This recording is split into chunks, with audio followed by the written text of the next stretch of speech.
বন্ধুরা, তোমাদের যাদের লেবু গাছের কিংবা মালটা যাই থাকুক, তোমাদের গাছের যেরকম কুড়ি থেকে যখন ফলে এরকম পরিণত হয়ে গেছে, মটর দানার থেকে কিছুটা বড় এরকম হয়ে গেছে, তোমরা এখন কি পরিচর্যা করবে?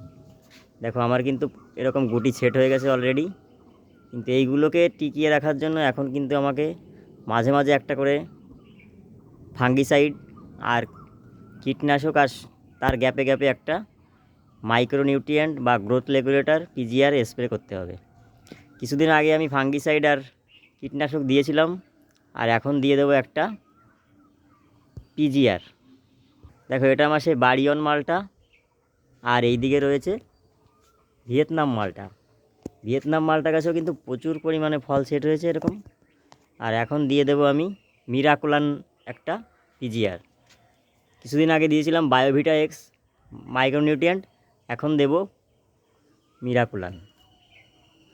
আর মাঝে মাঝে এটা না দিলে কিন্তু ফল ড্রপ করে যাবে। তোমরা অবশ্যই এটা স্প্রে করো।